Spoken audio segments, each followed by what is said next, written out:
Remember that massive decade-long $5 billion lawsuit against the UFC by a collective of its own fighters that ended with a whimper of a $335 million settlement and basically no changes to the promotion's highly restrictive contracts? Well, guess what? It didn't end. It's not over. The judge presiding shocked everybody and blocked the settlement, forcing the UFC to either concede more to the fighters or face trial by jury. Forget about the money. Where's all the money? The UFC could pay 3 times what they did and not miss a meal, but court-ordered contractual changes could mean more Francis Ngannou-level stars leaving to make boatloads of cash with rival brands, which would give promotions like the PFL a real chance to threaten the UFC's death grip on the sport. So the judge's decision is a massive win for the fighters, right? And for the first time in forever, the UFC will actually have competitors, right? Well, it's true that that could happen, but like most things, it's a bit more complicated than that. So we interviewed an expert on this case and the business of mixed martial arts to help us understand this whole situation, where things are going to go from here, and why, despite it looking like this could all lead to a new era where other promotions are able to give the UFC a run for their money, that's probably not the case. I'm Tommy from MMA On Point. A massive thank you to our channel Hall of Famers for all their support and suggestions, and this is why it's impossible to compete with the UFC. Notice I didn't form that title as a question, but a statement, and that is because historically it has been impossible. In fact, that is one of the key components of the fighters' lawsuit, that the UFC has destroyed the MMA market through unfair tactics. Following the massive boom in interest in the sport after the success of The Ultimate Fighter, a flood of competitor brands popped up in hopes to carve their space out in a hugely growing market. Within 4 years of TUF's first season, Strikeforce, Elite XC, the IFL, Affliction, and Bellator would all broadcast their first MMA bouts on pay-per-view or with major networks. And it is the first quarterfinal in the Bellator Fighting Championships. We will hear from the victorious Jorge Masvidal when we come back. It's the Bellator debut at the Seminole in Hollywood, Florida. But it's an honor to have you in Trump Tower. I think Affliction's going to do really well. It's a great card, and we look forward to being out there and watching. Good luck, you guys, all of you. Good luck. There was also this little thing called Pride FC over in Japan. In the year of our Liddell 2024, not a single one of them exists anymore. Now, if you're a longtime MMA On Point viewer, you might be thinking, Tommy, you've told these stories before, and some of those promotions were absolute disasters, like Elite XC, who essentially doomed themselves with an unsustainable business model that banked on Kimbo Slice never losing. This is a last-minute replacement. I gotta think Seth Petrozelli is gonna fuck him up. If I'm wrong, you'll never see this. Save America. Oh my God, you're fucking right. Oh, what'd I say? Yes. What'd I say?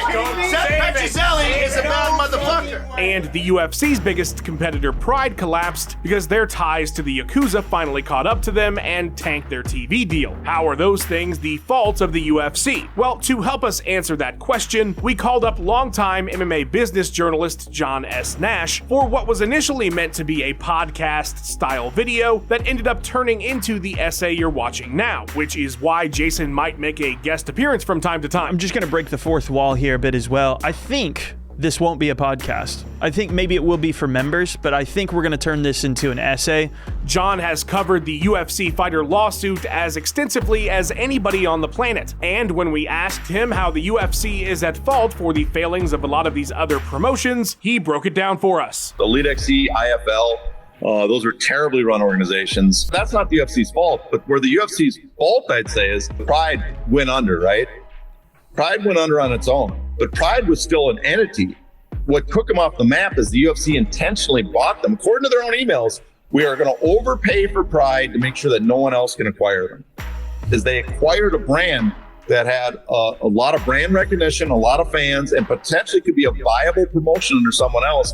They made sure to remove that off the map to make sure that they did not potentially have competition in the future. So even though some of the promotions that popped up during the boom of the early 2000s were never going to make it, if there were groups that did pose a threat, the UFC would absorb them when the opportunity arose. And not all of them were about to collapse when they were bought. Strikeforce is similar. They were not an unviable company. The reason they probably were bought by the UFC is because they were going to leave Spike and they wanted to make sure that there's, as a defensive move, make sure there was no space for Strikeforce to go there. So they went out and acquired Strikeforce to remove all those fighters and the potential for Strikeforce to move on to Spike or to get on the pay-per-view. What about Bellator? While they were recently acquired by We're not number 2, we're a co-leader.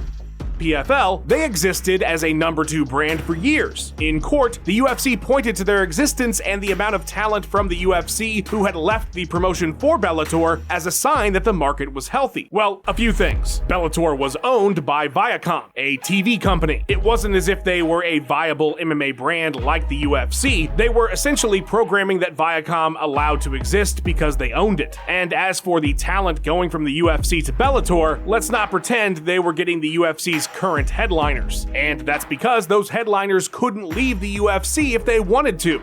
Well, right now, I'm free agent. You hear it right? I'm free agent.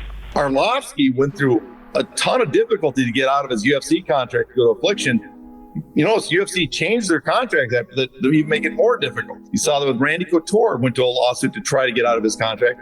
Then the UFC changed their contract to get rid of the loophole that Randy Couture was trying to use. They've made a landscape where it's impossible for new money to come in and enter the field and have any chance of success because the key assets that you need, top fighters, are completely unavailable. A long-standing practice that's another key point in the lawsuit and why you cannot compete with the UFC. So when we look back through the graveyard of failed promotions, it looks like the UFC heavily influenced the demise of pretty much any major competition through both straight-up acquisition, like they were Thanos collecting Infinity Stones, or starving the market by hoarding all the best available talent, which is where the fighters who brought this lawsuit took their issue, because no competition means wages are stagnant. It's why top boxers get paid so much money. The promoters have to compete for talent, and that means bigger paydays. But if one promotion is going out of their way to make sure competition doesn't exist, wages are whatever that top brand wants them to be.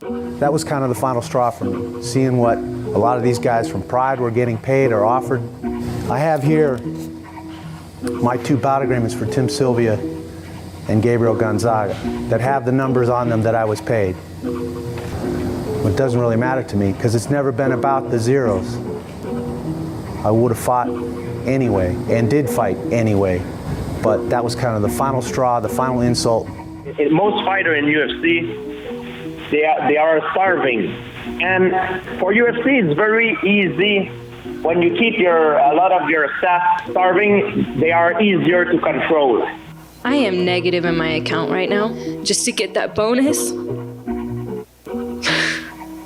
I've been so broke my whole life because of this sport. But okay, why should you care that nobody can compete with the UFC? After all, it's not your money. You're not trying to start a mixed martial arts promotion. If the UFC's stronghold on the sport being broken is going to make MMA more like boxing with 5,200 belts that don't mean anything and a new governing body that pops up every week, why is that a good outcome for the fans? Does Floyd Mayweather having more money than God make boxing better for you to watch? You want to see all the best fighters fight each other for a single title that says they're the best, which is exactly what the UFC gives you right now. And if their restrictive contracts were changed, wouldn't the best just go where the money takes them? Why would I want any other promotions to exist when the UFC is like the NFL for mixed martial arts? In antitrust lawsuits, the experience of the end user, so in this instance you the fan, is a key factor juries are told to consider. And the UFC doesn't need to convince every juror, they just need to convince one. Speaking of which, let's address the elephant in the room. Dana is already claiming the judge for this case, Richard Boulware, is out for some sort of personal vendetta against him. It's getting to a point now where this feels personal.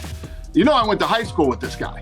I don't know what the hell me or Lorenzo did to him in high school, but this seems very, very personal. For my money, this claim isn't just about the judge, but really about influencing jurors. The important point to note that Dana is not making a factual claim here, he's just going after credibility again without saying anything. If he's trying to debunk the case, he should just do that. So would a sport changed by this lawsuit be better for fans? We played devil's advocate with John to see what he would say to Joe Average UFC watcher who doesn't want to see MMA turned into boxing and has no stake stake in the fire, but their own personal entertainment. That's the one thing they never boil down. We don't want boxing. You could make it not like boxing. There's no guarantee. People say they don't like the multiple sanctioning bodies. You're just going to give the fighters more leverage against the UFC because the UFC has such difference between them and the competitors that the only choice the UFC will have to make between retaining all the top fighters is just paying more.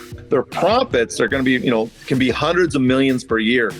$1.5 billion is barely going to put a dent in them. I mean, I do find it a little bit weird that I'm paying, when you add in the price of the Fight Pass, I'm paying about $85 a pay-per-view, right? And a very, very small percentage it's going to the people I'm paying to watch. Nash is correct that the UFC has a pretty unique foothold in the sport at the moment as the only successful promotion that already has the best fighters under contract. If major changes were forced on them, they would have the money to likely retain any talent they wanted, certainly over what any competitor right now would be able to offer. You might have been convinced by John's counter-arguments to those concerns by fans, and of course there are countless others that could be brought up, but again, remember, if even one of those jurors is unconvinced after the trial, that's enough for the fighters to walk away with nothing. And that is what I want to talk about now, where this lawsuit is, and why it's not likely to change the fact that competing with the UFC is impossible. Supporters of the fighters were pretty excited this last week when the news came out about the settlement's rejection, but the reality of the situation is complicated. Both sides wanted this settlement despite most of the public feeling like the fighters weren't getting their fair share, and nobody was more convinced of that than the judge overseeing the case, Richard Boulware. The plaintiffs have done such a good job. He is convinced of their case. He's convinced that the UFC has abused their market power in the industry. And so when they're settling, he looks at that and says, you were asking at the minimum that the fighters in the league class get $811 million at minimum. This settlement is they're going to get a share of $335 million. That's much too low for the damages they got. Also, this does nothing to address the issues for the other class, Johnson. Right, I should have probably explained what he means by the Lee and Johnson classes. So the settlement that was rejected actually resolved two different antitrust lawsuits. One group of plaintiffs are fighters representing Zuffa-era talent up to 2017. They are the Lee class. The other group are fighters from that point on to present day. They're the Johnson class. Each lawsuit has different needs. The Lee guys are mostly all retired, so they're looking for monetary damages. And 90% of that $335 million went to them. The Johnson group is more focused on forcing the UFC to create less restrictive contracts, something that wasn't really addressed in the settlement. All parties have said they're open to another settlement, but it's not likely to address both lawsuits like the one rejected by the judge, and that is because the Lee case is set for trial on October 28th. Given that they are the group more focused on monetary damages and their trial date is very close, it's possible the UFC will try to settle with them as soon as possible. How much more they'll get than the $335 million is hard to say. But as I mentioned in the intro, whatever the damages, it certainly won't be enough to put a dent in the UFC's coffers. As for the Johnson fighters, that is where things get a lot more bleak. They've not even gone through the discovery phase of this case yet, which means the timeline for their trial isn't as speedy as the Lee fighters. Johnson case has got years to go ahead of it. Years, because we got discovery. Not only that, we have those class action waivers. Yeah, another major complication in the Johnson case. The UFC altered their contracts to include a provision that waives class action lawsuits, like the one that Johnson is bringing forward. So essentially, anybody under recent UFC contract has waived their right to be involved in this case. You can't have a class action without a class. The waivers will need to be challenged in court, and if they fail, the suit is dead and done. All of this means we could be 5 to 10 years from Johnson going to trial, which leads us to another serious complication. These are expensive, these class action lawsuits. I mean, people are looking at the lawyer's fees, and it's they get paid a lot, but only if they win or get a settlement. But it's extremely. I mean, the attorneys, for just where they've gotten to now, they put in tens of thousands of hours for all their workers at the firms for free. They've got nothing.